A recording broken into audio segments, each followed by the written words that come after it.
So you can add Brentford to the long list of teams in the Premier League linked with Boro centre-back Rav van den Berg, if he hasn't already been linked already. According to Alan Nixon of The Sun, and I know he is as reliable as a chocolate fireguard, but he says that Brentford are plotting a bid of around £15 million for the centre-back, which, to be honest, as I've said before, I think is a pretty good deal.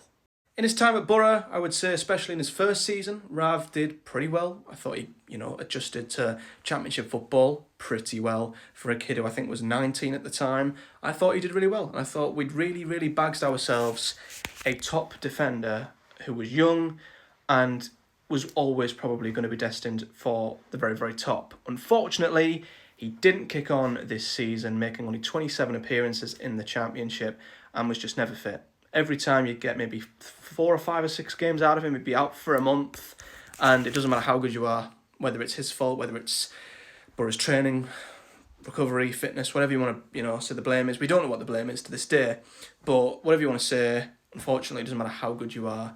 If you are never available, you are not much use to us. And I think paired with the fact that his availability was not great last season, I wouldn't say his form was the best either. He just didn't kick on from that first season at Boro. I still think he's a fantastic centre-half. I still think he'll go all the way. And in 10 years' time, we'll be looking at him playing at the top level and going, wow, we had him at Boro when he was only a teenager. And we'll probably look at the £15 million fee and think, oh, how the hell did we sell him for that? Why didn't we get more? Hindsight's a beautiful thing and all that. But honestly, just over 50 appearances is that in 2 seasons where he's done well, but been injured a lot. I'd absolutely take £15 million.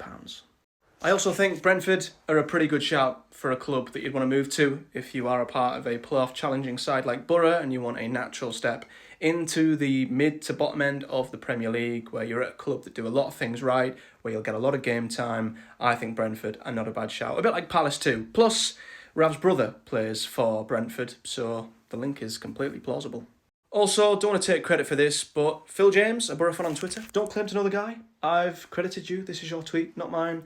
I take no credit. I come across this and thought it was pretty interesting. But the whole of Boro, the whole squad were at Leeds Bradford Airport, obviously jetting off to their training camp in Portugal. The whole squad were there, but Rav van den Berg wasn't. And no, it's not because he's having an extended break from the Euros, because Hayden Hackney got to the final and won the bloody thing. And he's there, travelling with Boro. So why isn't Rav? Interesting. Quick side note, I have no idea why fans are surprised that Johnny Howson isn't there. He was released weeks ago and could literally now play for any other club on the planet. So I'm not surprised Johnny Howson is not there. I don't think we'll ever see him in a Boro shirt again. As for Rav though, weird.